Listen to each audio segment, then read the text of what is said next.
Welcome to the raw and uncensored Ambitchious Podcast.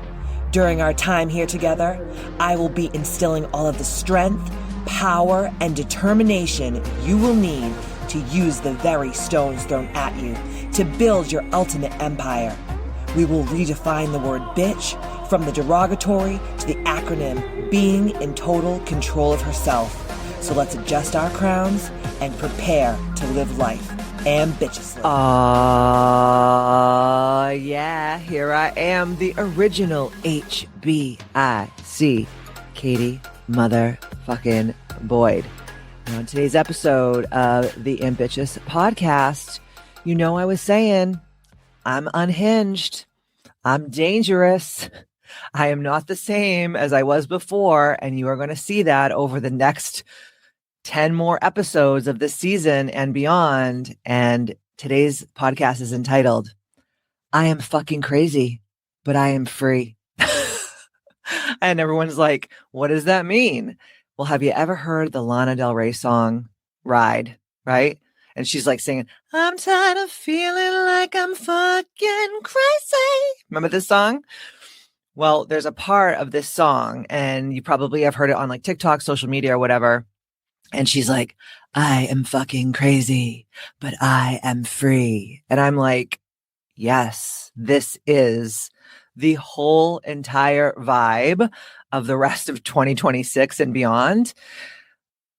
I'm just so sick of just playing small and worrying about what everyone freaking thinks about me, even though I probably give the least amount of fucks than probably everyone I know. But there are still these little dingleberries that are hanging on my butthole hairs that this old programming still comes into my mind and is like, you shouldn't say that because so-and-so follows you on social media and you don't want to offend them and you respect this person. So you don't want to swear, or you don't want to do this thing, or you don't want to tell someone that doesn't work for me, or you hurt my feelings, or just really, truly, and I'm pontificating on last week's podcast about my dad and the things that I learned from my dad's sudden death in 2025. One of the things that I truly have realized in the last few months, more than I ever have in my life, is that, number one, no one gives that many fucks about you. Like, you think that people care. You think that people are watching everything you do. You think that people are just like chomping at the bit, frothing at the mouth to see what your next step is, or what you're going to say, or the next prolific thing that comes out of your mouth. But the bottom line is, everyone is more fucked up than a soup sandwich. What do I mean by that? People are just one nutter butter away from a grippy sock vacation in the fucking nitwit house. I'm not going to lie to you. This is real. I feel like that sometimes. So if I am the queen of ambitious land and I feel cuckoo and I want to give up and I want to run away sometimes and I want to tell people to literally fuck their face, I can only imagine what people who are not doing the work feel like every day. I can only imagine what people who are not waking up with intention every day are feeling like.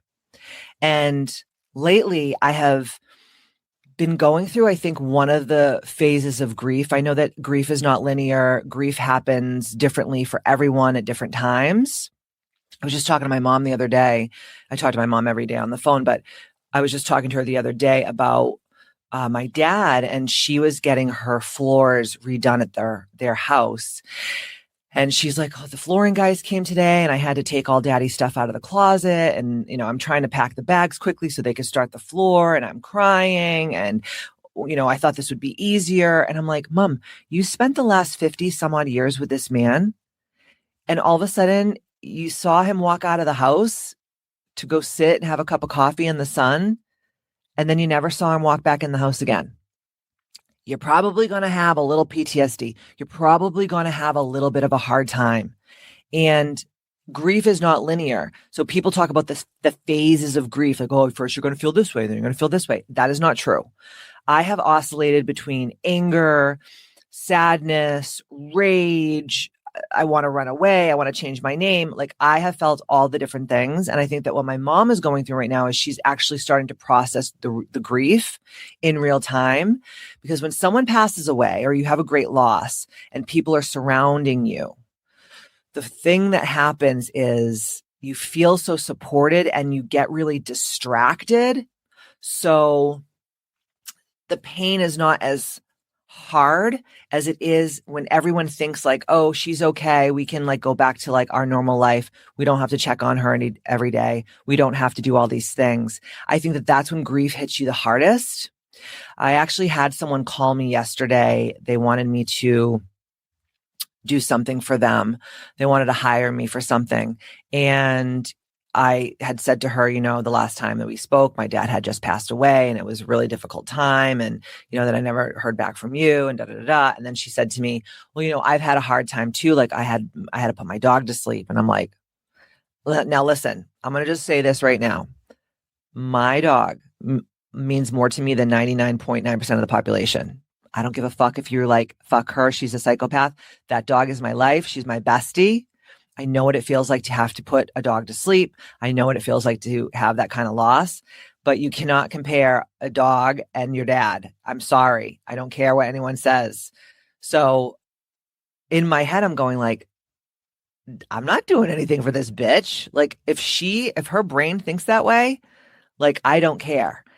And I was talking to a friend of mine about it and they were like, you're fucking crazy. Like, just do it. It's so much money. Just do the thing. Like, who gives a shit if she like is an idiot and she doesn't understand? And I'm like, no, I don't need the money. Okay. I'm a rich fucking bitch. I've worked really hard over the last 25 years of my career to get myself to this place. I can say no. And I can say, go fuck yourself. I have awarded myself and I deserve that kind of energy. And I think that no matter who you are in the world, you deserve to be crazy. You deserve to be free. So I'm going to go through all these different scenarios today because I think that a lot of you have to wake the fuck up because in 100 years from now, someone else is probably going to be living in your home that you worked so hard for. Someone else is going to be maybe driving your car. Maybe in 100 years, it's going to be a vintage thing. Or maybe your car that you worked so hard for, that you sacrificed so much for, that you worried about paying your car payments every month, it's going to be rotting in some junkyard somewhere. And all the things that we thought were so important, and all of the tears that we shed, and all of the angry days that we had, and all the sad days that we had, at the end of the day, none of this fucking matters. And we're not getting off this earth alive. Okay. So if you know what I'm saying is true, which you better, or you're a fucking ding-a-ling. Okay. So if you're here, I think you know that what I'm saying is true. And the truth of the matter is that in 100 years, maybe even 50 years, no one's even going to remember you. Matt, my husband, was at a speaking engagement last week and he asked one of the ladies in the audience, he said, do you know your great-great-grandfather's name? And she said, no, I don't. And remember, she's a young woman. She's probably in her 30s. So she has like her dad. And then I'm sure she probably met her grandfather. Chances are. She probably never met her great-grandfather. And probably her grandfather and her father never talked about her great-grandfather. Don't even talk about going great-great-grandfather and great-great-great-grandfather and et cetera, et cetera, et cetera. So if that's true, and out there in Ambitchious land, I'm going to ask you the same question. Do you even know who your great-grandfather is? Have you met him? Do you know his name? Do you know his story? Do you know his fears? Do you know the things that he loved? Do you know his favorite meal? Did you know his hobbies? Do you know his struggles? Did you know his wins? No, probably not. Chances are probably not. So think about that. Really conceptualize and intellectualize what I'm saying to you right now. No one is going to care if you fuck up, if you fall down, if you make a mistake, if you hurt someone, if you hurt yourself. No one's going to know your innermost struggles and pain and deepest, darkest thoughts and secrets. And the reason why I'm saying this is because I deeply desire to urge everyone to put on their thinking caps, okay? Use their reasoning mind and start to move quickly and intentionally towards the life of your dreams, whatever that means to you. So for me, I'm already living the life of my dreams. Can it be better? Absolutely. There's always the next level for everyone. But I am so grateful for who I am today and what I have and just all of the things. But it could be better. So I am urging you to listen to this today and really take it in and start to not just run, but I want you to do a mad dash towards your dreams and goals. So like I was saying before, I am a high paid speaker. I speak all over the world. Okay. So that's one of my things that I do that I love to do. I'm a podcaster. Our podcast is in its 6th, 7th, 8th year. Okay. I'm just going to do a little side note for a second. I've been podcasting for 8 years. Most people that I know can't do something for 8 days. And people always say to me, what's the secret of your success? I'm going to tell you, I'm like a fucking cucaracha. I'm like a motherfucking cockroach. There could be a nuclear war. An asteroid could hit the world and I will be the last one standing. That's just who I am. It's how I've always been. I will not give up. I will not take no for an answer. I am determined. I am diligent.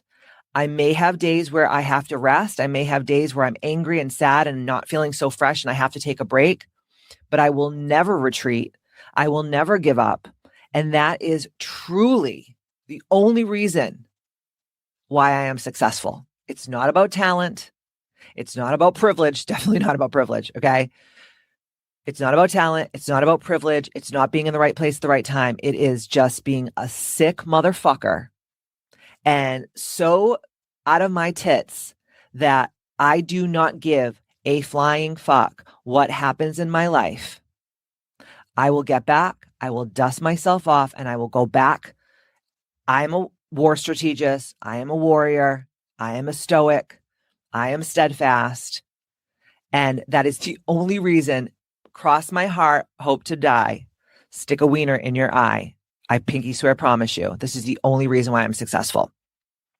So if you love that song Ride from Lana Del Rey, which I always love Lana, and you love that part where she says, I am fucking crazy, but I am free. You're going to understand every part of that song today because I am going to break down all about freedom and rebellion and just truly, at the end of the day, being so fed up with the ordinariness. Is that a fucking word? I don't even know.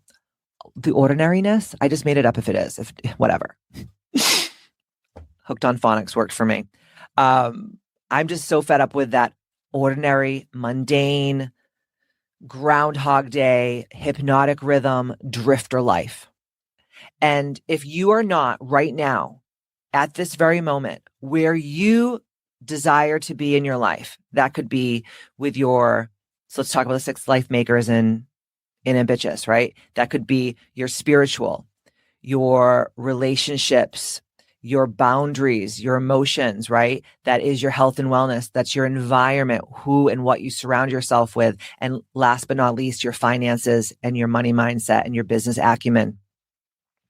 So if you are not where you desire to be in all those 6 life makers, I'm here to tell you it's because you give way too many fucks and you have not gotten to the point in your life, like I have, to truly shed all of the weight of your family of origins programming and your scarcity and your lack and your not enoughness. And at the end of the day, you are truly not doing the most because you care way too much what people think of you who are not helping you, funding your lifestyle, hiring you, sharing your shit on social media. Okay. Like I said on my first podcast, if they're not feeding you, fucking you, or financing you, who gives a fuck? Let's say it together. Let's say it together. If they're not feeding you, fucking you, or financing you, why do you give a fuck? We need to have a song. I think I'm going to call someone. We need to do a ditty because this could be a banger. Okay. If they're not feeding you, fucking you, or financing you, stop giving a fuck.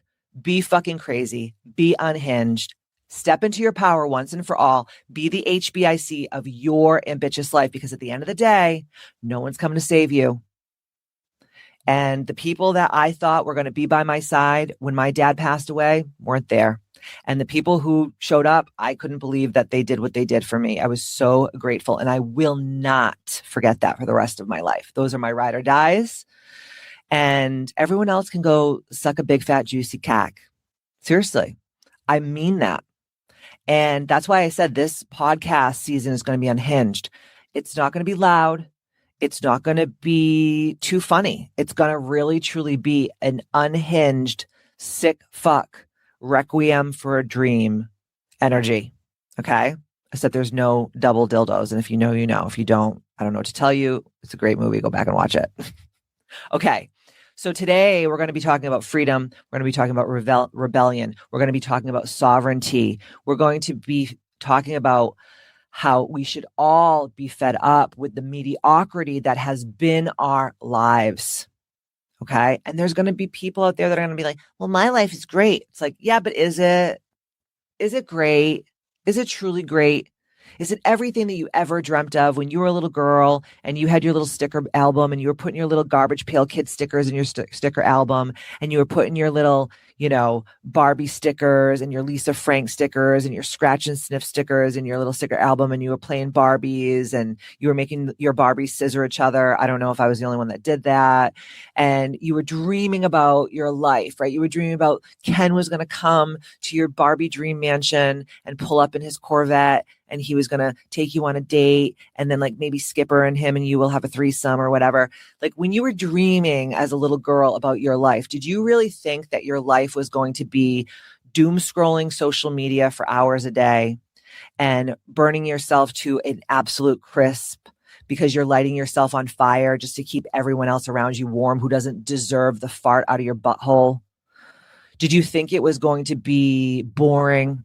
Did you think it was going to be mundane and mediocre? No, when you were a little girl, you were like, oh my God, I can be anything I want to be. I can do anything I want to do. I can be an astronaut. I can be a police officer. I can be Gem and the Holograms. I can be fucking She-Ra, Princess of Power. I can be a motherfucking Thundercat. I can be Punky Brewster and tie bandanas around my fucking jeans at the knee. Whatever you thought was going to be your life when you were a little girl, I bet you a handshake and a fucking wet willy that you are not living an ambitious life. Yeah, there's probably pockets of your life that are very great. Maybe you have really amazing children, or your husband's an awesome guy, or you love your job. But I bet you anything that there are parts of your life where you're not feeling like you have any vision, you have nothing to look forward to, you are just not living in your truth, and you're not living authentically. So I'm going to talk to you about that today. Okay. When I talk to you guys today on this podcast episode, I'm also going to talk to you from an Aquarius energy. I'm an Aquarius. We are also in the Age of Aquarius. What does that mean?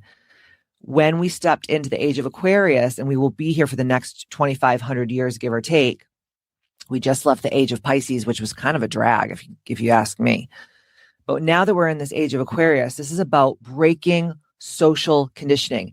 When you're in Aquarius, when that's your fixed sign, okay, you are going to be rebellious. You are going to be a visionary. You're going to be an oracle. You're going to live way outside the norm. Your thoughts, the way you show up, the way you present, even how you dress, how you look, you're going to be almost alien-like. You're going to be extraterrestrial energy. You are going to really strive to live unapologetically.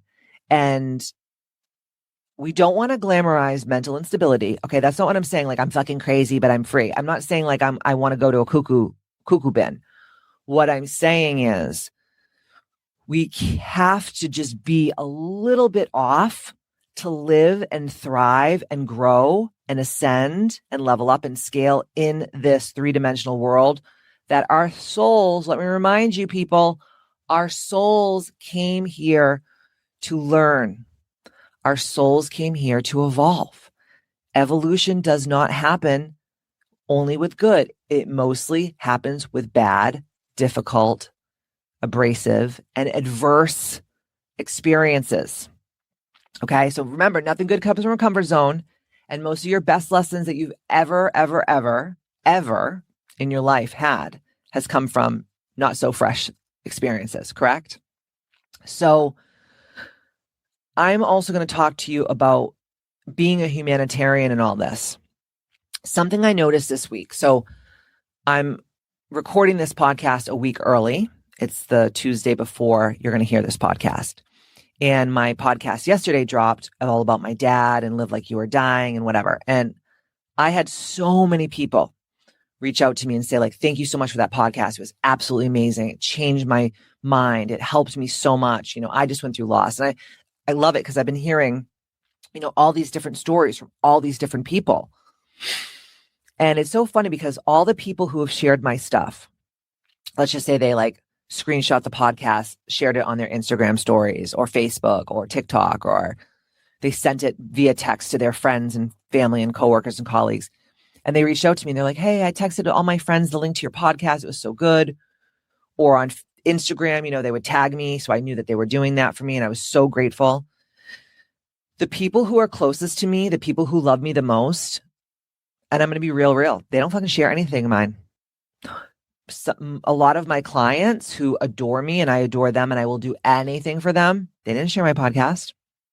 The people who are on my app, many of them didn't even mention anything about my podcast. Now I know it's, you're like, Katie, don't be a spoiled brat. I know it's early in the week. I know that they have plenty of time to do that, but those are the same people who are trying to level up their businesses and their lives. And for example, all of my mentorship clients, I always share anything that's special that's going on in their lives. I don't have to do that. That's not part of the bargain. That's not part of my agreement. That's not part of their cohort working with me in a mentorship container, but I do it because I love them. But I also do it because I want to show them what it feels like to have someone else really step up for you and care and try to disseminate your information. The same people, though, that always say, no one shares my shit, no one cares about what I'm doing, why do I even bother, are the same people that never share anyone else's shit. So in this age of Aquarius, this is about collaboration over competition. This is about sisterhood. This is about humanitarianism. This is about disseminating information that levels up the collective consciousness of Mother Earth and all her inhabitants. So it is up to us as sovereign, autonomous, awakened women and men, but mostly the women folk are listening to Ambitchious. If you want something, you got to give something. It's a law of the motherfucking universe. It's called a quid pro quo. Okay. So if you're feeling like no one's supporting you and you're feeling like no one really gives a fuck, why don't you try supporting other people? And why don't you try first giving a fuck about other people?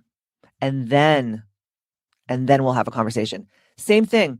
A couple months ago, I worked my ass off packing all of these beautiful gift boxes. I call them bitch boxes. You can get them on kbmfc.com. And I put swag and I put all these branded things for Ambitchious. And I put Little Fox skincare. I mean, the box was probably worth $500. Okay. And I shipped it all over the world to all of my mentorship clients. I would say out of the people that I coach, maybe 2 people posted about it on their Instagram. People thanked me. They were just, oh my gosh, this is so nice. Thank you so much. And then they're the same people that when I am asking, what can I do for you? They give me a fucking laundry list of shit. So I'm not talking shit about my clients. I will talk shit to their fucking faces because they know that I don't hold back. But it's like all the motherfuckers that want are the ones that don't give. Okay. So let me just say this before I get into the real fucking nitty gritty. If you are in a place in your life where people are not showing up for you the way that you want them to, you show up for them the way that you want to be showed up for. And then watch the world change right before your eyes. Okay? So what is the goal of this podcast today? The goal of this podcast today is I deeply desire for you to have radical self-sovereignty. I deeply desire for you to learn how to be joyfully non-conformist. Okay. I desire for you to have greater authenticity, cleaner, more concise communication, stricter, more fierce boundaries, amazing bouts of creativity. And I deeply, this is my number one, please listen to this. I deeply desire for you to get out of social hypnosis. Okay. If you're waking up every day and you are just circling the drain and it's like Groundhog Day and you just keep living the same drama, the same bullshit over and over and over again, I'm here to tell you that no one is going to help you out of that fucking whirlpool. You have to find a tree limb that's in the water or something that's hanging. You need to pull yourself up yourself. No one's going to do it for you. And when you have all of the things that I just said, right? The self-sovereignty, the radical responsibility, the joyful non-conformity, greater authenticity, amazing fierce boundaries, endless creativity, and freedom from social hypnosis, you are truly going to step into your power. You're truly going to be the head bitch in control, the head bitch in charge of your ambitious life. And you're going to have everything and more that you've ever wanted and dreamt of, especially when you were a little girl and you were putting your Barbie dream house together and you were fantasizing about what the world for you was going to look like when you were older. So this is how we're going to get to sovereign rebellion. Like Lana says, I am fucking crazy, but I am free. So the first thing that we're going to do, and we're going to go deep into this, and I'm going to show you, if you're watching at home, I'm going to actually show you exactly what I do every month. And remember, I said to you, in Q1 of 2026, I made more money in 3 months. That's 12 weeks. And mind you, I was off for a week for my birthday and like 2 weeks in the first part of January. So really, I had 9 weeks out of the 12 weeks of Q1. And I made more money in Q1 than I did all last year, all 12 months, Q1 to Q4. And I'm not telling you this to brag, even though I am proud of myself and I am going to pat myself on the back. But I helped so many people. I solved so many of my clients' problems. I gave my clients health and wealth and energy and community and sisterhood. And I spoke victory into them. I did above and beyond what any other coach in this world does. And I know that for a fucking fact. And that is why I am a sovereign. I am fuckless. And I have joy in my life. And that is the most important thing.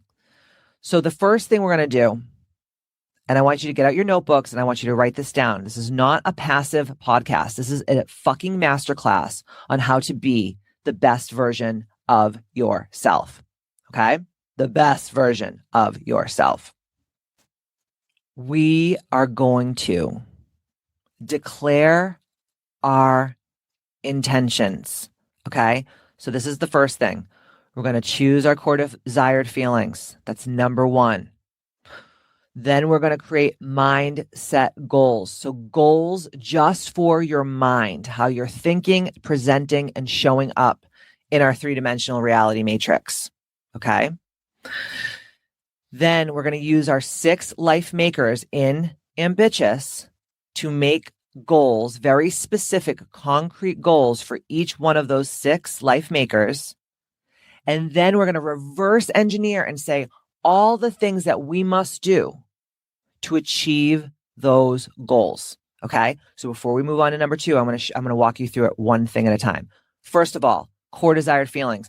This is work that we do daily on the Ambitchious app. Okay. And a lot of people come to me for business coaching and they're like, wow, a lot of this right now is mindset. Like the first couple of times I talk to people, unless they've done a lot of mindset work, that's like very few and far between. But before I do any strategy, before I help them scale their businesses up to multiple 6 and 7 figures, before I give them all the things that they desire, I give them the tools to do that, right? I deeply desire to know how they want to feel while they are doing the thing. Because I'm going to tell you this right now. I've been really poor and I've been really rich. And richer is way cooler and it just gives you more freedom and you can just do cooler shit easier with less abrasion. Okay. But I will tell you, I've made a lot of money in my life. And there have been times where I've reached a huge monetary goal and thought, when I reach this goal, that's when I'm going to feel great. And guess what? I still feel like a bag of smashed assholes. And the reason why is because I was doing the thing for all the wrong reasons. And I was not thinking, well, when I'm doing the thing to get to this goal, I am going to enjoy the ride. I am going to enjoy the journey, right? You don't enjoy it when you get to the thing. If that's bullshit, that is the biggest friggin' lie that you've ever been sold. That is the biggest bill of goods you've ever been sold, is that when I get to this thing, then I'll be happy. Honey. I'm here to tell you that is the furthest thing from the damn truth. If you are creating something and you are happy doing it, the end goal is just so much sweeter. Like I was having a conversation with Matt yesterday. We had to like run around and do errands. And I was really overwhelmed. And he's like, why are you so fucking stressed out? Like you have the world by the balls, Katie. What the fuck?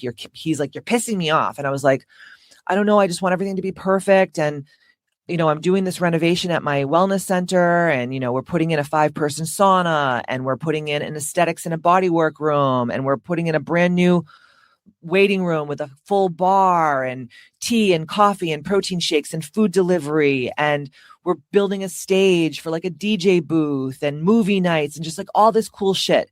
Because my deepest desire right now, and I don't know if I told you this in the last podcast, but I'll say it now. One of the things that I am craving so much is nostalgia. I want to feel like I did when I was a little girl, when I would go over friends' houses and we would, have slumber parties and we'd watch movies and we would just laugh until we peed our pants, and riding my bike around the neighborhood and no one knew where I was. And even when I was a young adult, getting in your car and having your license for the first couple months and no one can get in touch with you. And if you have to call home, you have to literally stop and use a payphone. And just the unbridled happiness and joy. Even we didn't have much, we didn't have much when we were kids growing up in the 80s and the 90s, but we were so happy. And I've been really having these conversations with myself, and maybe a lot of it has to do with my dad's passing and it's making me think of the old times and stuff. But I want to live a Lisa Frank, Punky Brewster, Shira, freaking Gem and the Holograms, Beverly Hills 90210, Urkel, TGI Friday, Full House life. I know that sounds crazy, but I'm going to do it, and I'm going to show you how to do it too. And I am not only going to show you how to do it, but I'm going to create something at KBMC Wellness that is going to bring us all back to those simpler times, because we can have them back. I was just talking to a client the other day whose daughter is like 13 or 14 years old, and all of them are getting rid of their iPhones. And I was like, that's crazy. What do you mean? And she's like, yeah, they want flip phones. I was like, what? It's like those kids are starting to see like all the shit that we have been exposed to over the last 10, 15, 20 years. It's not it. It is not it. It's not making our lives easier. It's making it fucking harder. It's making it more overwhelming. I have never seen such low, poor mental health in people today than I have in my entire existence on this planet. And I really, truly believe that we're drowning in information, but nothing is pithy. Nothing is worth it. Nothing makes our souls feel on fire. And I'm only speaking for myself, but I do have a lot of clients that tell me this every day. Like, I just feel dead inside. And I'm like, yeah, because you're doing shit that is dead. You're not communing with nature. You're not communing with a higher power. You're not just like having fun, going to dance parties, like doing the things we used to do when we were kids. And I know a lot of people will say, well, we're older and we have our own kids now. We have responsibilities. And it's like, yeah, there's time for responsibilities, but there's also time for fun. Do you think that God put us all here on earth to be like, oh, time to make the donuts? No. Yes, we have to work to achieve. We have to create to achieve. We have to help people to achieve. We have to give humans value and service to achieve and become wealthier and have more freedom. But in that has to be core desired feelings. It has to be about the way that you feel. So right now, my core desired feelings are these 5. Okay. Feel free to steal some of them, all of them, make your own. On the Ambitchious app, we actually have a whole core desired feelings course where I give you like 3 billion adjective words like that describe how you desire to feel. And we do this work together. And this is something that we are always touching upon month after month, week after week, because I truly believe that your core desired feelings are the most important things in the world. So mine are, number 1 is sovereign. Number 2 is free. Number 3 is ruthless. Okay. Number 4 is intentional. And number 5 is creative. And so right now, the way that I'm showing up on my podcast, the way that I'm creating the wellness center at KBMFC, the way that I'm speaking to clients, speaking to people, just even speaking to someone who's serving me a cocktail or food at a restaurant, or someone who is helping me with my taxes, or, helping me with my investments or whatever. If people are not showing up the way I desire for them to, I'm calling these motherfuckers out. And I don't give a fuck. Because what's going to happen? I'm going to die anyways. And no one's going to remember me. So who gives a shit? I want what I want. And I'm not going to live every day like how I was raised. You get what you get and you don't get upset. Fuck that. That is a low vibrational frequency thing. That is for broke ass hoes. And I don't know about you, but I am certainly not about a broke ass hoe. Okay. I'm a rich bitch in every way, not just money, in every way. And I want the same for you. And doing the work at KBMFC Wellness and being able to like pick out wallpaper and think of like how I deeply desire women to walk into my studio and feel whimsy and excited and just feel like so just excited and happy and joyful to be there and feel like they're part of something bigger than themselves. Like I am truly in every way, shape, and form right now living in my core desired feelings. Okay. Now, the second step of this is to do your mindset goals. What does that mean? Okay. These are the goals that you have to keep in your mind every time that you show up outside of yourself so that you can achieve your goals. Because a lot of times when we don't know how we're presenting and how we're showing up in a mental way, we're going to allow people to run a train on our asses. We're going to allow tomfoolery. We're going to allow fuckery. And I don't know about you, but I just don't have the motherfucking time to deal with it. And you don't either, because time is all we have. You can always make more money. You cannot make more time. And when it's your last day, it's your fucking last day. And like my husband always says to me, when the good Lord wants you to come home, he knows where to find you. And ain't that the damn truth? Okay. So my mindset goals are this. And you guys, I want you to understand, like, I am allowing you full kimono up in my pussy. Okay. I am telling you things that are none of your business. And I'm saying it to you because I want you to understand what I'm doing. And I love to give people examples because I learn. I'm a very visual learner. I'm very cerebral. So I have to see things. I have to feel things, touch them, taste them. I have to understand them on a deep level. And for me, the only way is for someone to tell me examples and stories. So I'm going to tell you my 10 mindset goals for 2026. And listen, you can change these at any time, but this is what it is. Number 1, know your motherfucking worth. If anything feels even a smidge off with something or someone, you remove yourself before it becomes a problem, distraction, or a liability. Do you hear the words that are coming out of my mouth? Okay. Number 2, be the villain whenever possible. Don't let people get away with fuckery, tomfoolery, or bamboozlement. Number 3, stand in your power and remember who you are and how many people and ancestors who have prayed over you for your success before you even came to this earth. Make them proud and break the chains of their ancestral trauma. Number 4, being sovereign is my number one core desired feeling over all others. You have the final say in every matter in your life. Number 5, this is so huge, guys. Be the person that you needed when you were at your lowest point in your life or when you were your youngest self. I always say, I wish that there was a Katie Boyd when I was growing up, and there was not. Okay. So I always truly desire to be the person that I needed when I was a little girl, or the person that I wished came by my path when I was at my lowest point in life, right? When I broke up with the guy and I was heartbroken, or, I lost money or friendship, or I lost, a grandmother or whatever. Like, think about how many people right now that are so sad.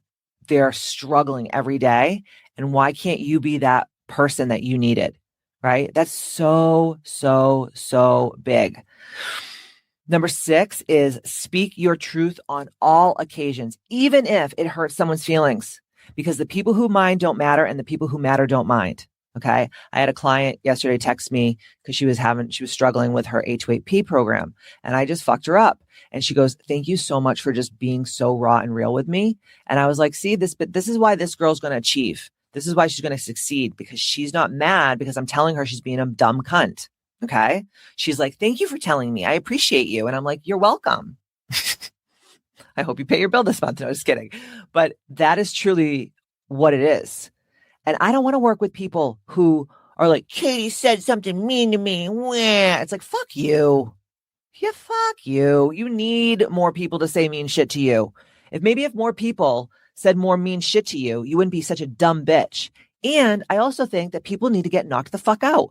See, the reason why my generation and the generation before me, which is like my husband's generation, which is like Gen X, the reason why we're all tough motherfuckers and we also are cautious is because when we would mouth off when we were kids, either our parents beat the shit out of us or we went to school and someone knocked us the fuck out. And in this day and age, no one gets knocked the fuck out at all. And I'm not saying go around punching people in the faces, even though some people do need a good little fucking swift one. Okay. What I'm saying is people need to be called to the carpet. We're just like, oh, let them. Like, fuck Mel Robbins. She is so wrong with this let them shit. I know people are like, but that's not what she means, Katie. She means like, just let everybody be silly and do their thing. It's like, no, because the problem is for the last 10, 15 years of this fucking bullshit that is sweeping not only America, but all over the world now, is we're just like, oh, just let them. If they, if people want to go poop in a cat litter box in school, just like let them. If people want to just like be silly over here and do this thing, let them. If people want to do, no, no, no, no, do not let them. Call these motherfuckers out. If we started just making our number one rule is when people do or say things that we don't like, we call them to the carpet, dude, the world would be a different fucking place. We would not feel cuckoo for Cocoa Puffs every day. We would be like, she said this thing. I said it wasn't cool. She told me to go fuck myself, or she said, I'm sorry. And then we all moved on with our lives. I would rather find out earlier than later that someone's a fucking asshole and dumber than a fucking bag of dicks than postpone the pain until it's too late, until you're in too deep, and then it hurts you even more. Okay. Number 7 is ask yourself, this is big, clean the potatoes out of your ears for this one, people.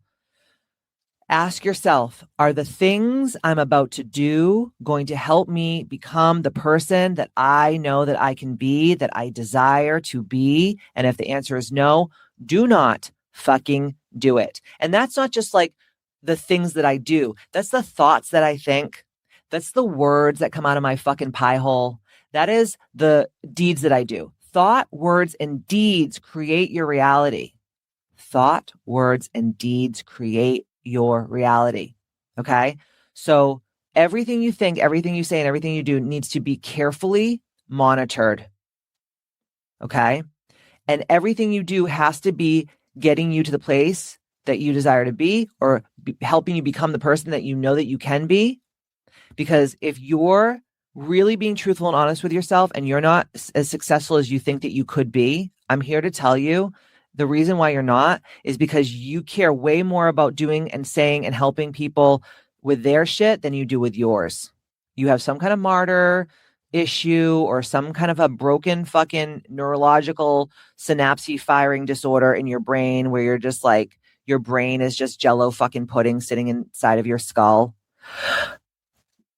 That is, to me, baseline smarts. That's baseline intelligence. Like, is the thing I'm about to do helping me reach my goals? Oh, it's not? Well, then I'm not fucking doing it. I'm not fucking doing it. Okay. I don't understand why that is so hard for you to wrap your fucking head around. Okay.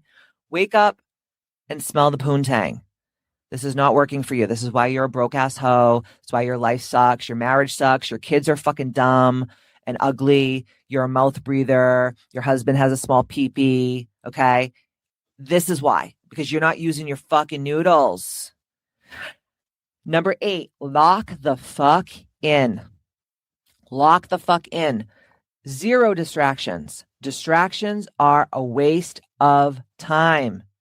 And if you don't lock in, guess what? You're a dumb cunt. And if you don't believe me, I'm going to show you, if you're watching at home, I wrote this on my page. This is what I look at every day in my life.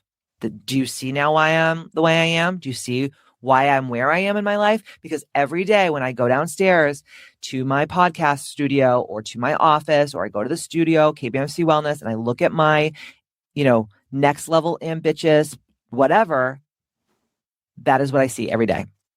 So I'm constantly reminding myself. The next thing is number 9.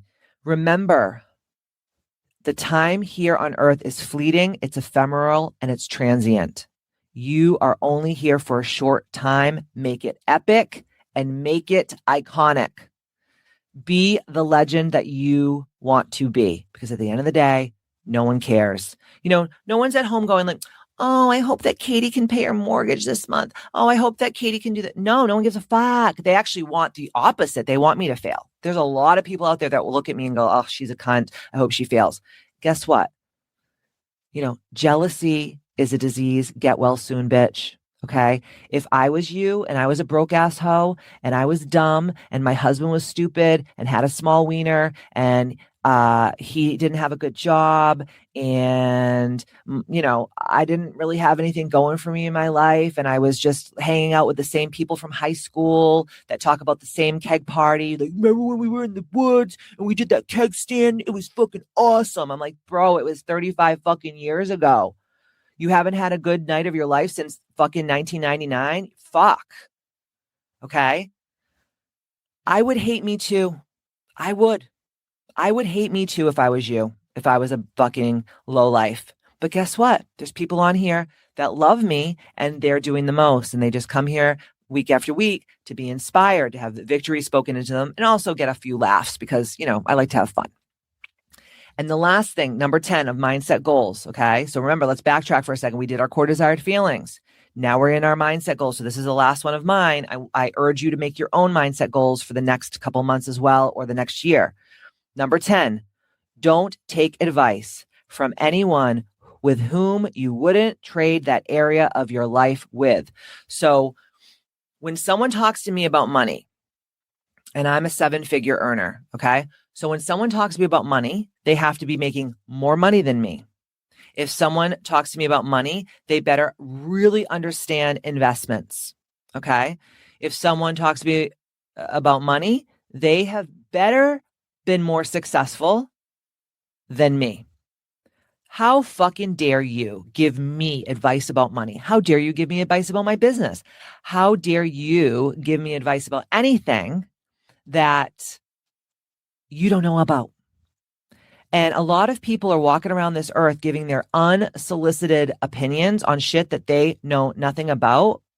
And sometimes I just look at people like they're fucking bugs on the ground. Like, what are you? Who the fuck are you to tell me what to do with my boundaries, my spiritual connection, my health and wellness, blah, blah, blah, blah, blah.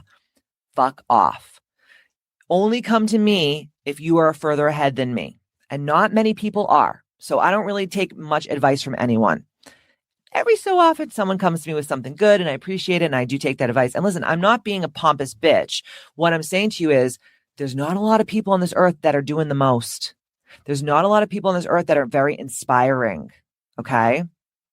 That being said, that's my 10th one. Okay. So the next thing that we're going to do is we're going to take the 6 life makers and we're going to break them down into pieces. So the first one, spiritual goals, is so my spiritual goal for the next couple months, or maybe even and like I said, I will change it as I see fit, is to be Machiavellian in all of my energetic and spiritual aspects of my life. What does that mean? Niccolo Machiavelli, go look into him. I know that a lot of people are going to be like, he was kind of a manipulator, Katie, and he was kind of like a dark energy. Good. He raised princes and kingdoms. He was the kingmaker back in ancient times. During the 14th and 15th centuries, that was who was creating the kingdoms in Europe, Machiavelli. Okay. So yeah, there was a lot of bad parts to him, but if you glean the good parts about being Machiavellian, is he was in control. Okay. He moved pieces around like a chessboard, and that is how I desire for my spiritual connection to be, because energy and spirituality are real. If I feel like something's off, I don't like the energy, I don't like the vibrational frequency, I don't like how people are showing up, I'm going to tell them. Okay. And no one is going to get in the way of my spiritual practices, because I know for a fact that the most important thing on this earth right now is to have divine connection with your creator. Okay. So that's my spiritual goal. My second, which is feelings, boundaries, and emotion, which is the second life maker of Ambitchious, is having fierce boundaries around time, the way I feel, and my core desired feelings. So like, if it does not help me feel the way I want to feel, I am not doing it. And I don't have to tell people, well, the reason why I'm not doing it is because A, B, and C. No, sorry. No, I'm not even going to say sorry. Just no, that doesn't work for me. Okay. The third is your health and wellness goals, which is your third life maker and Ambitchious. And that for me is to train my body 5 days a week. That means doing myofascial release, stretching, yoga, teaching classes at my wellness center. We call it the Positive Protocol, which is PAUSITVE, positive, like metapositive. And the reason why I call it that is because a lot of the women that come to my studio are 30 and above, and a lot of them are going through hormonal changes, and they're trying to work out the way that we used to work out when we were 20 years old. And it's not good for you guys. It is fucking up your nervous system. It's putting you into fight or flight. And that's why your workouts aren't working for you. You're still fat. You still have a fupa. And it's because you're high cortisol. So when you work out, when you train your body and you do it in a way where you start to lower your cortisol and you come out of that fight or flight response that most of us have lived in for much of our lives, the weight just drops off you. Your body just becomes so beautiful and so toned and so healthy, not from killing it, but from giving it what it needs, the nurturing, the love, the slowness. Okay. So training 5 days a week. And right now I'm currently on A28P, which is my 28-day full body transformation and lifestyle protocol that lives on the Ambitchious app. And so I'm doing that with some of the girls at my studio and at my wellness center. So that is my wellness goal. Sorry, I'm just taking my little clip off here so I can read the rest. The next one is my relationship goal. So my relationship goal, which is the next life maker in Ambitchious, is to really nurture and take your relationships seriously and spend time with people who fill you up. Everyone wants to hang out with me. All right. I'm a fucking awesome friend. I'm a cool bitch. I'm funny. I like to have fun. I like to cut up. If anyone knows me, they know I love to have fun. And I only have very short moments of my day where I can really like let loose, because most of the time I'm creating, I'm working, I'm serving, I'm giving value. Okay. Which is my mission in life, is to do that. But right, all work and no play makes Katie a boring basic bitch, and I don't want to be any of that.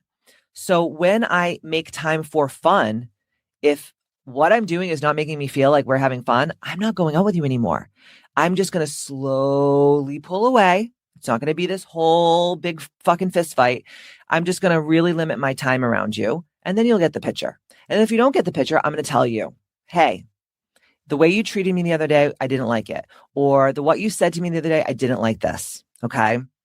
And that is the relationship. And last but not least is my financial goals. Okay. So I'm not going to tell you every little nuanced thing about my financial goals because it's none of your motherfucking business. Okay. But like I said, I made more in the last 3 months in Q1 than I did all last year. So I think that we're on a roll here. So this year is going to be my most lucrative, wealthiest, most abundant year I've ever had in my life. And I always make goals around how much money I'm creating monthly and attracting to me, what I'm selling for memberships, who I'm signing up for mentorship, who's joining KBMFC Wellness, who's purchasing peptides from my medical director, swag, books, retreats, events, courses, app, all that stuff. Okay. So I make very specific goals around those things. Now, from there, I don't know why I said that. From there, okay, we're going to get into, okay, if that's all true and everything I said was true, then how do I reverse engineer these goals? Then what you do is make a to accomplish list. So that to accomplish list is, okay, if I desire to create this much wealth and abundance in my life, I have to do these 10 things to get new clients. If I desire to have healthier relationships, I have to really pour into my friendships. So that means like going and having dinner with people, doing a little hobby, fun little things with people, golfing, whatever is clever. Okay. That is what I do. Okay. And we just follow it like the bouncing ball. We just follow it one thing at a time until we do the thing that we want to do.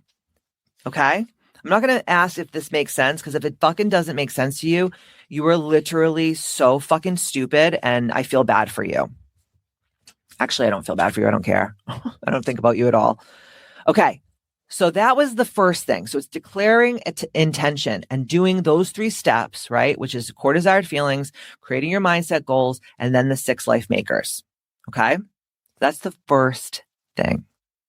Now, the second way that you're going to be fucking crazy, but you're free, is to write a short manifesto. What does that mean? I want you to sit down and think about your life, and I want you to write down who you have to shed, not only people like in your life, but who you have to shed. Like what parts of you have to die so that the new you is going to be reborn. Okay. Who do you have to be? Who do you have to shed? What do you have to get rid of? What do you have to do to make the old you die so that the new you can be reborn? Okay. That is the second one. So who you desire to be, what you have to shed, but I want you to write it out. I want you to write it out. And I want you to really think about what freedom looks like when you're living that life of the new rebirthed version of you. Sorry, I had to take a break because I had a wicked piss on deck. I was sitting here like, oh my God, I'm going to pee my pants. So I paused the recording. So if it looks crazy or it sounds crazy, it's because I had to go shee. Anyways, let's get back to the bullshit. All right. So the next thing that we're going to really, truly focus on to be just fucking crazy and free AF is I want you to have a radical honesty audit. Okay. And by the way, guys, none of the shit that I'm asking you to do is easy. I'm just going to tell you, it is none of this is easy. So maybe for 1 week, and I do this all the time, but for like 1 week, I want you to note moments when you censor yourself, when you dilute yourself, when you play small, when you dumb yourself down, or you follow old programming or go back into old hypnotic rhythm, or you go back to the old script, right? Like Amy Winehouse used to sing about fuck me pumps. It's like the old fucking way doesn't work. It doesn't work anymore. And then I want you to sit and think of that and then journal about the triggers that you're feeling, the sadness, the anger, this fear that you're feeling that is rising up, that maybe feels like you're losing something. And I promise you, you're not losing, you are gaining. It may feel like a loss at the moment, but I swear it is not a loss. Anything that is not for you will fall away naturally, but you can speed these things up by auditing what in your life is not working and being radically honest. And this could be a friendship. This could be a relationship. This could be your marriage. This could be your job, your business, your like something with your family, where you're going to go on vacation. I don't care what it is. It could be big, small, indifferent, whatever. But you have to sit down and get radically honest with yourself. And I think that a lot of people don't want to do that. They're afraid. They're afraid to sit with their feelings. They're afraid to sit alone. They're afraid to be in silence because that's when all the evil, scary voices come. It's like, dude, some of the best times in my life where I've learned the most and evolved the most has been when I was sad and quiet and I just like kind of retracted. Cancer is my rising sign. So I'm very much like a crab. Like I like to just like, okay, I don't feel really strong right now. So I like to retract. A lot of people will be like, oh, you're so cold or you're so like mysterious. Like you'll just come and go. And it's like, that's just who I am. And it's how I recalibrate my energy. And that's okay. And now that I'm older, I actually like to do those things. It helps me get myself back in alignment with what truly is important and what truly matters. The next thing you're going to do is what I like to call boundary boot camp. Yes, boundary boot camp. So I want you to pick 3 small but significant boundaries to enforce. This can be around time, money, emotional labor. And I want you to practice saying no. I actually have to do this today with a client who I adore her, but she's a little ADHD. She's a little all over the place. And she likes to cancel or like move appointments like last minute. And I just don't have that kind of schedule. So, I like her so much. I'm like, oh yeah, no big deal. Cause I mean, literally I could do a million things with my time. Like, it's not like I'm going to sit and play with my freaking twat if she doesn't get on a freaking business call with me. But when you have this mindset where you're like, okay, I have actually not only rearranged my time, but on top of rearranging my time, I've said no to 5 or 6 other people. That is a problem. And if someone doesn't respect your time, it's not because of them. It's because somewhere along the way, you showed them like your time wasn't that valuable. And I have done that a few times to her. So I, again, take radical responsibility for who I am and where I am. And after I do this podcast, now I have to go say, what the fuck to her, So think about 3 small, but very significant boundaries, and then just practice saying no, or not only just saying no, but saying like, hey, that doesn't work for me. And I would appreciate going forward if you didn't do fill in the blank. So, I have a waiting list to work with me in a business mentorship container, literally a waiting list. I say no, I don't want to work with you probably to like 75 to 80% of the women that reach out to me. The women that I do work with are amazing humans and I vet them, right? They have to fill out a very extensive inquiry. Then they have to get on a discovery call, and I'm not selling to them. I am seeing if they're going to be a good fit in my life and if I could actually help them do the thing that they want to do, right? So I could put 10, 15, 20 other people in that spot. So I have to be more discerning with my time. Because again, remember, you can't make more time, but you can make more money. So that's going to be a very, very, very hardcore lever to pull in your life by practicing saying no. But you have to know like what your top 3 biggest boundary issues are. Mine is always around For me personally, I'm just looking at the 3 words. For me personally, it's definitely around my time is number 1. And definitely around my emotions is number 2. I don't really get fucked up about money. I've mastered money pretty much in all ways, but time and I just say emotionality is my top 2. And if I had to pick another one, like more recently, it's probably self-care. Like I've been really pushing myself. Like I was saying to you before, we're doing a renovation at KBMC Wellness. And like Matt's like, Katie, you gotta slow down. You know, you're gonna end up, he's not speaking this over me, but he's like, I know you're gonna end up, something's gonna happen where you're not gonna feel well, you're gonna burn out. And he's right. So I have to be a little bit more slow and controlled and more intentional about what I'm doing and realize like, I don't have to friggin' get it all done overnight. Right. The next thing is repatterning rituals. Repatterning rituals. What does that mean? We're going to replace old autopilot rituals with new micro rituals. So that could be like 5 to 10 minutes in the morning, setting your intentions, right? Writing out all the things that you have to accomplish that day to make your dreams come true, to get yourself closer to the goal. That could be breath work. That could be practicing gratitude. That could be a movement practice. That could be having coffee or taking a walk with like your neighbor who you love, like just something that grounds you. It puts you in a great frame of mind, and it gets you out of, again, it's about hypnotic rhythm, right? Outwitting the Devil is one of my favorite books, guys. You can literally listen to it free on YouTube by Napoleon Hill. And when you get into that hypnotic rhythm, you start to become a drifter. And the longer that you're in hypnotic rhythm, meaning doing the same things every day over and over and over and over and over and over and over, it becomes a groove pattern in your brain, and it's really difficult to get out of. It's almost like, you ever hear people, they fucking complain about the same shit over and over and over again. And I'm like, babe, you've been talking about the same fucking thing for 15 fucking years. Shut the fuck up. No one wants to hear it. You're actually annoying people. People see you coming, they don't even want you around because they're just like, oh my God, she's going to talk about the same fucking shit again, and she's never going to fix it. Dude, no one wants to hear your shit. Like, I am so sick of being around people who argue for their fucking limitations. You should argue for your freedom as hard as you argue for your fucking limitations. Your life would be ambitious. That's bottom line. Okay.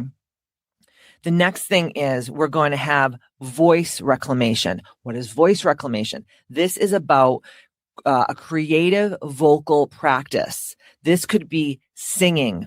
I know this is cuckoo, but this works. Singing, humming, shouting, reading out loud. You ever see people, they scream into a pillow? Okay.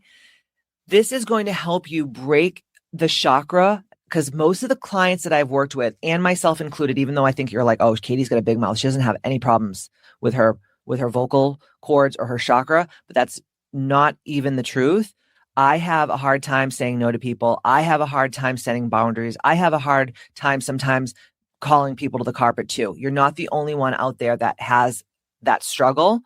But I feel like the more you work around letting your voice truly be heard and taking up space with your thoughts and words and ideas, the more present you are with your voice and really letting your voice do the talking for you, it changes. So sometimes part of unblocking your throat chakra is to scream, to sing, to speak loud, or even to practice speaking. I have so many clients that come to me and they're like, will you coach me on how to be a better speaker? I said, I can do that in our coaching, but you have a blocked throat chakra. So you have to work on like really using your throat and your vocal cords and your voice for what it is for and what God intended it to be for, right? So doing this little voice reclamation, 10 minutes a day, 5 minutes a day is going to help you so much. The next thing we're going to do is we are going to have unapologetic aesthetics. What does that mean? You guys know I work with a ton of estheticians. It has nothing to do with skincare, I swear to God, but it kind of does in a way.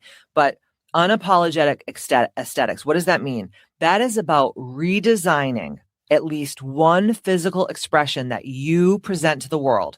That could be how you're dressed, your hair, your makeup, how you're showing up on social media, the way, your swagger, okay? That is going to reflect your true identity, your inner self. And it's not going to be around other people's expectations of you.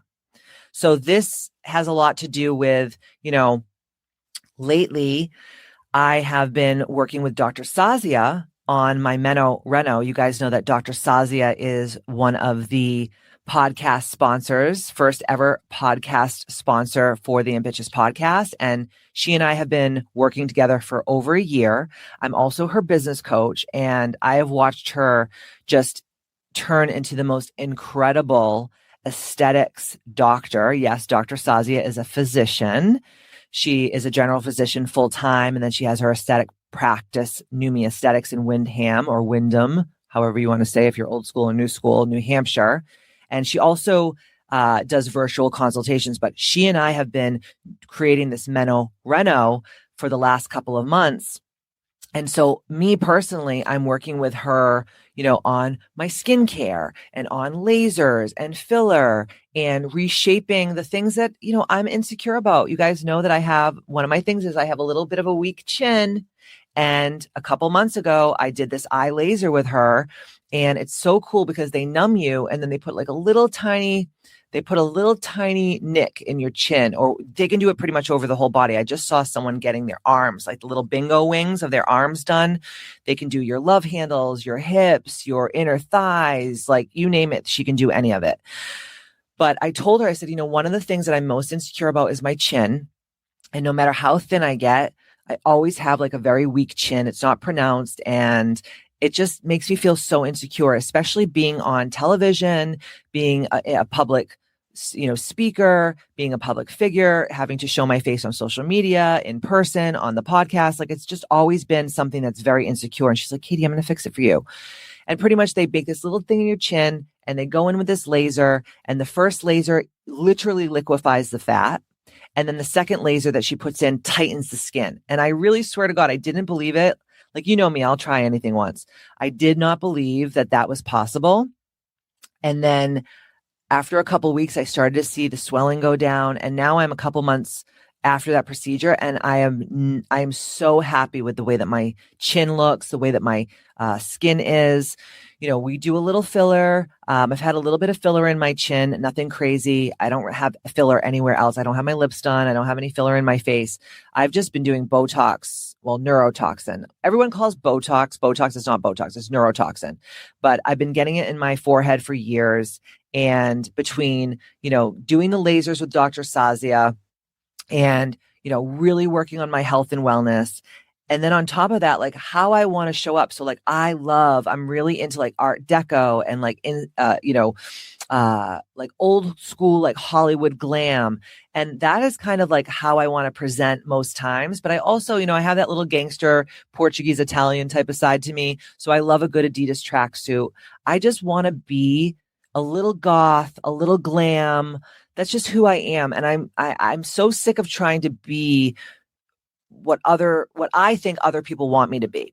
So creating, your look, creating the aesthetics, having good skincare, making sure that you're always looking your best, making sure that you're showing up on social media all the time. And especially if you have a business, especially if you have something to say. And I want it to really reflect who you truly are on the inside. Some people, I remember this woman said to me once, I had this outfit on and she was like, oh, of course, black and white. It's all you wear. And I'm like, okay, bitch. Well, at least I don't look like I just fucking went to the goddamn Dots to get my fucking outfit, or Fashion Bug Plus. Okay. So stop talking about my fucking wardrobe. And then I started when I was around her, I wouldn't wear black and white. And then I was like, what the fuck am I doing? This woman literally looks like a candidate from What Not to Wear, that show back in the late 90s, early 2000s. What the fuck am I listening to this bitch for?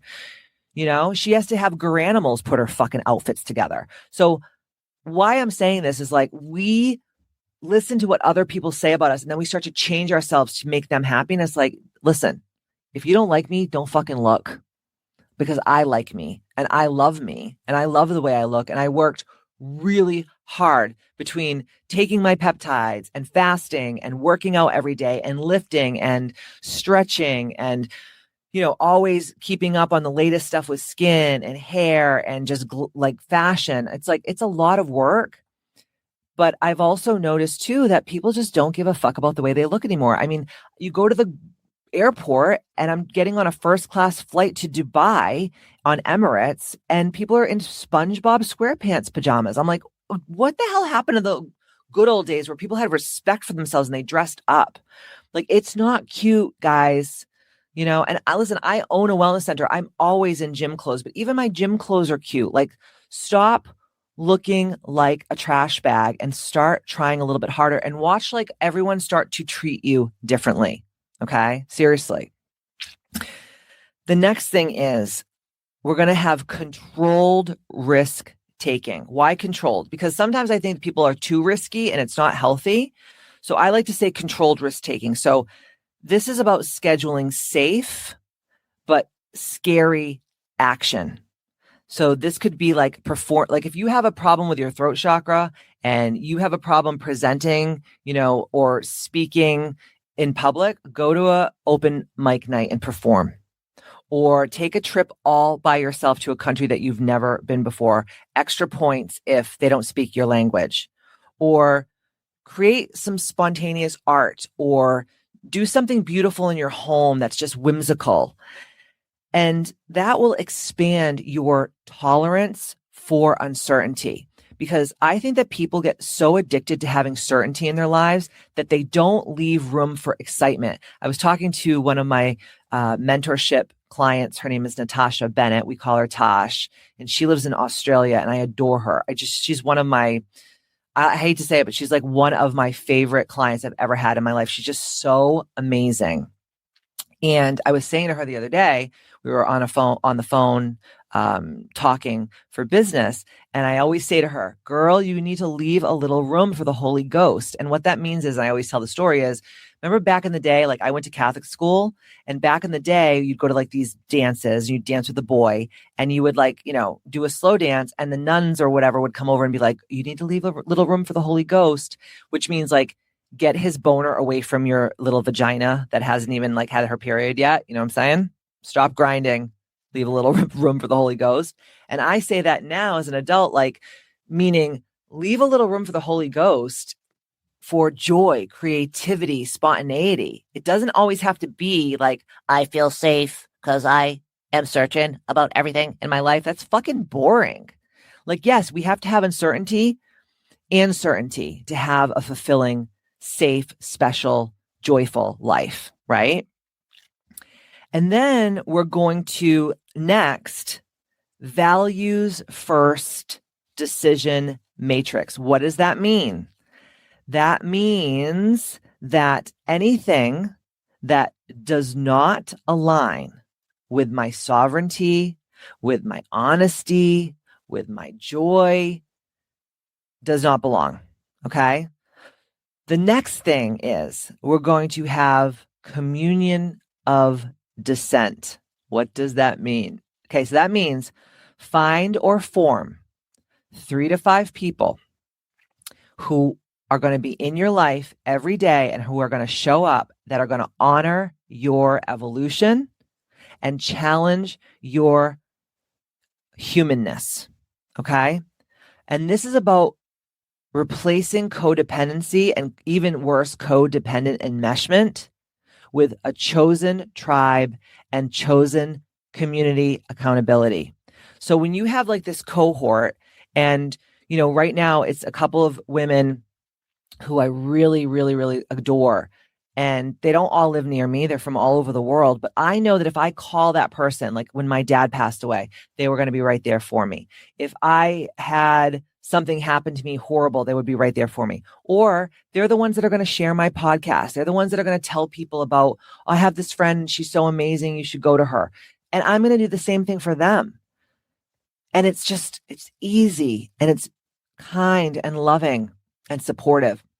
And I don't know about you, but that's, I think, what everyone is deeply, deeply desiring right now. So a communion of dissent means like, no matter what happens, these are my ride or dies, and they're going to be right near me every step of the way. And they're not going to fucking talk shit, and they're not going to blow smoke up my ass. And when I'm acting like a silly hoe, they're going to tell me, yo, you're being a silly hoe. And I will do the same for them. And that truly is what kind of friends I want in my life. I don't want a bunch of sycophants and yes people. all around me. That doesn't feel good to me. It maybe did when I was younger because I was in my ego and I didn't understand what the fuck I was doing. But now that I'm older, I'm like, I don't want this. No, thank you. The next thing is to create and make space for creative exile. What does that mean? This is one of my favorite things. I kind of touched upon it a little bit earlier in the podcast, but that means to give yourself a time period of committing to, maybe it's a 30-day, a creative project that's intentionally non-commercial and is deeply personal.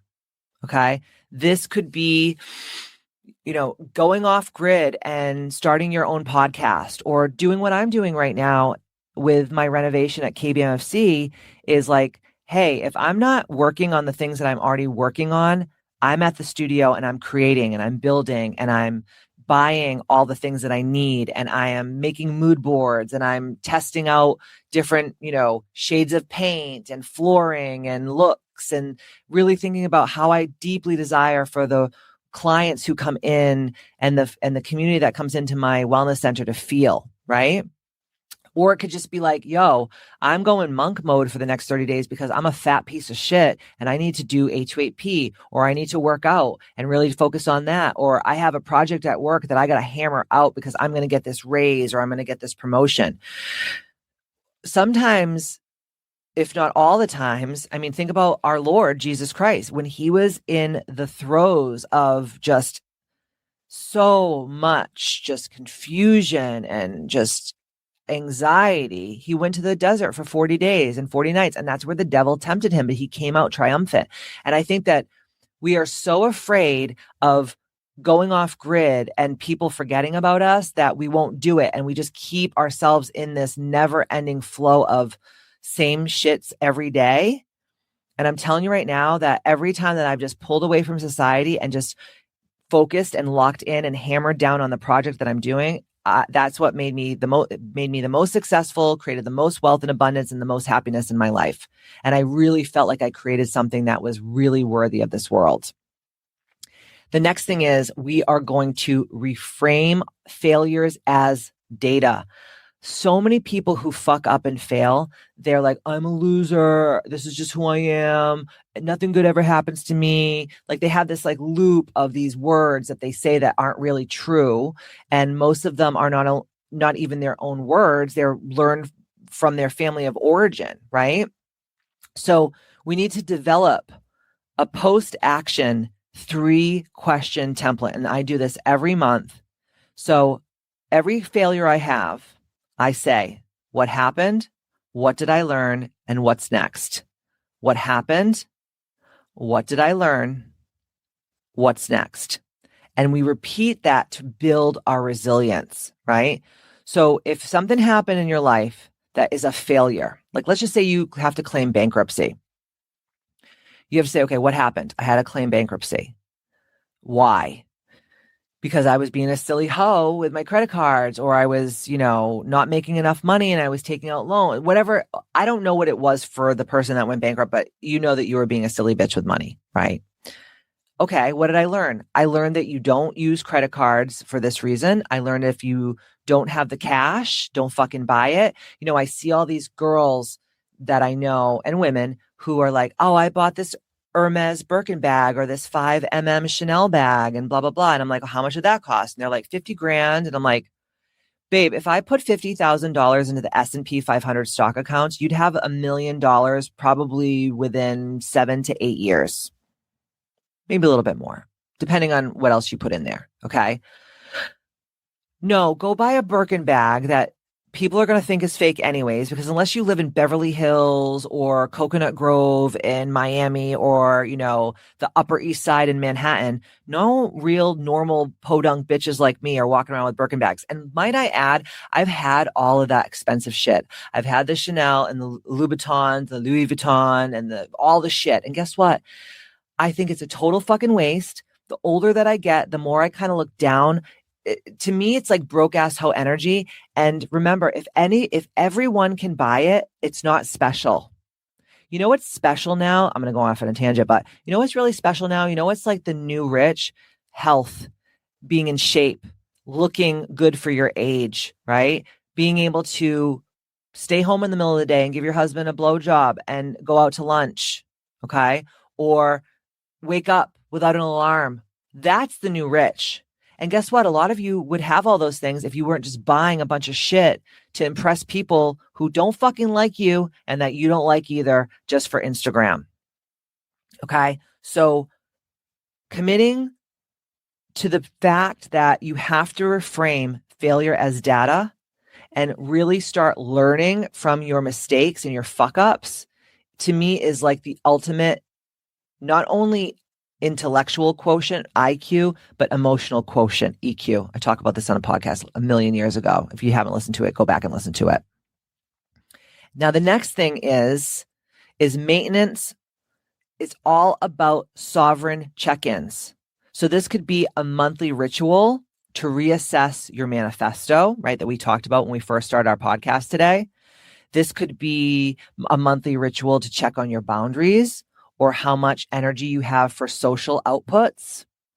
Or this could be iterating or creating something from scratch or adjusting and recommitting to something that you put forth, like maybe a goal that maybe you got to do a little mid-course correction and switch some things around.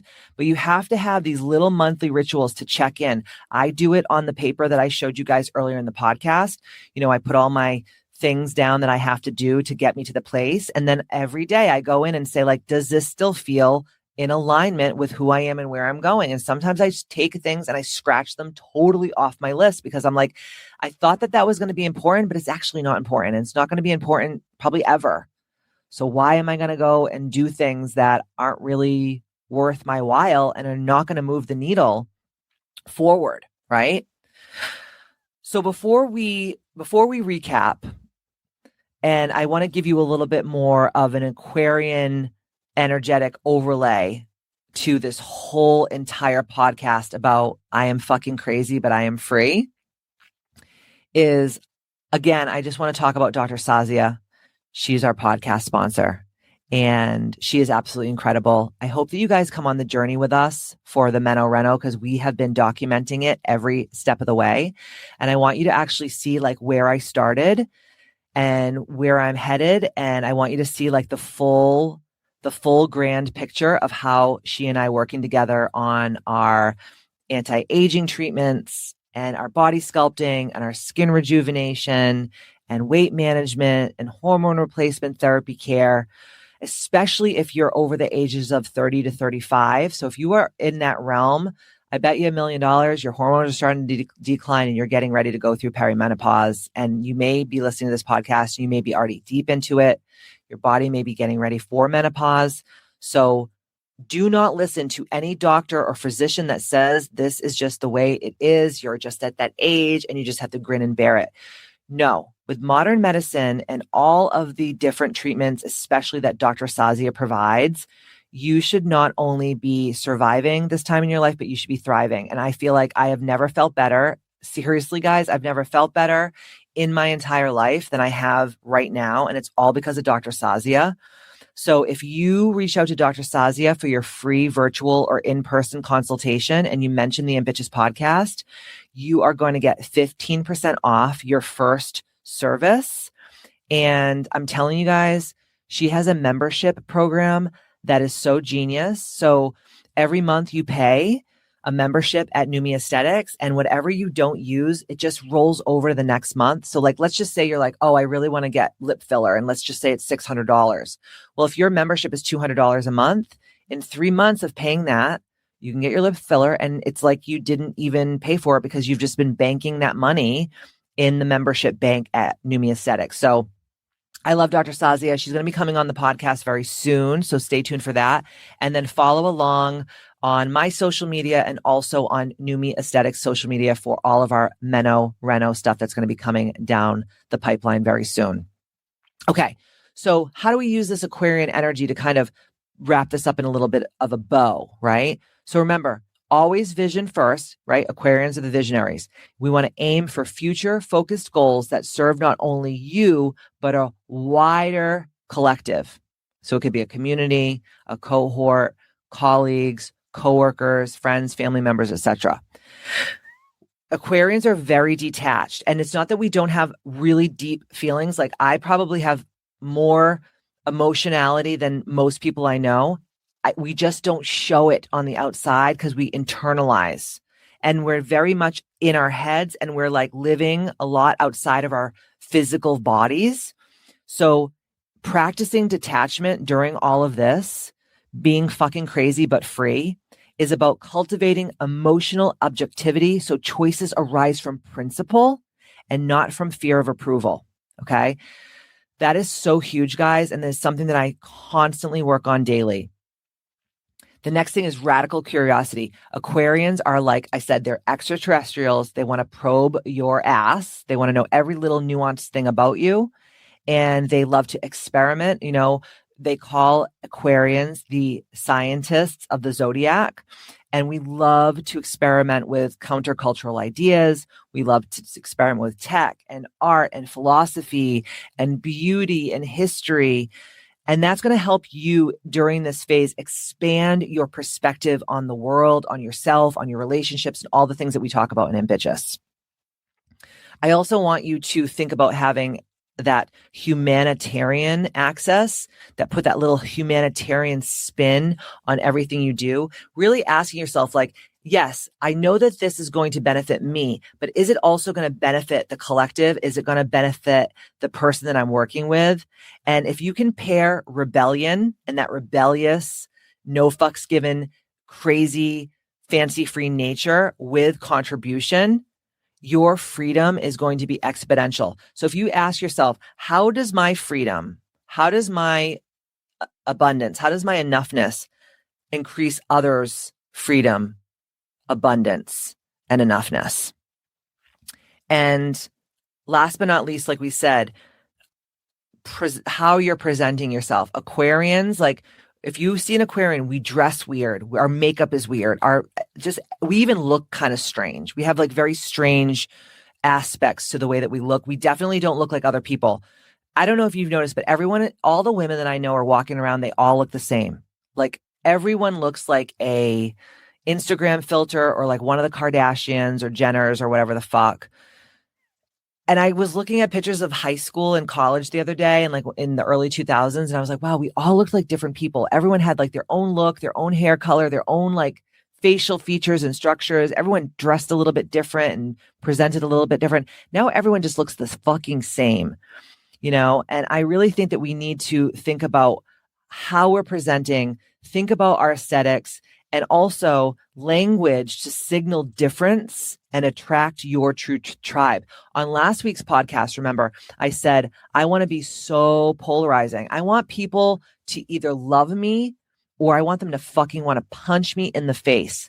Either way, I'm winning, because if people want to punch me in the face and they hate me and they talk shit about me, they still are giving me attention. Thank you. And also the people who hate me and talk shit about me, they're also never going to want to work with me or be near me, which is going to help me shave the dingleberries that are hanging off my butt crack. Because if you're not polarizing, that is when you have a business, you attract the wrong people to your business. You attract nightmare clients. And I don't know about you, but I don't want that. Or you attract really shitty friends who just use you for what you can give them or who you are.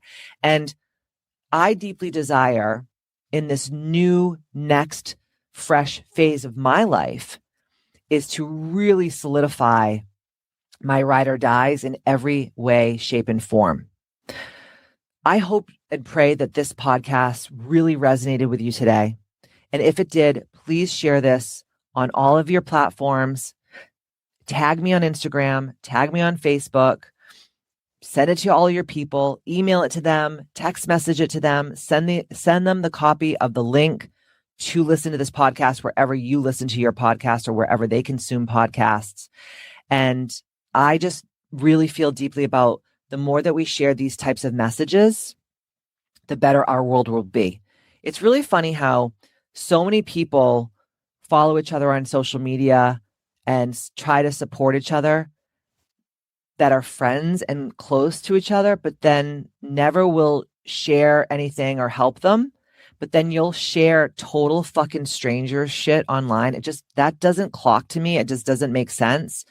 So you must have a low IQ. There must be something like mentally wrong with you that you don't want to support the people who give you so much. I mean, think about this. I don't get paid to be here. This is hours of my time between thinking of the idea and creating the idea and making sure it's sound, and then coming here and recording, and then paying someone to edit it, and, putting it up on all the social media platforms and paying someone to do that for me. And, it's a lot of time, it's a lot of money, it's a lot of effort. So if you love what we're doing here, share it. And if you don't, you're just a dumb bitch. So fuck your face. Okay? So in the meantime, don't forget to stay ambitious. And like I always say, see you next Tuesday.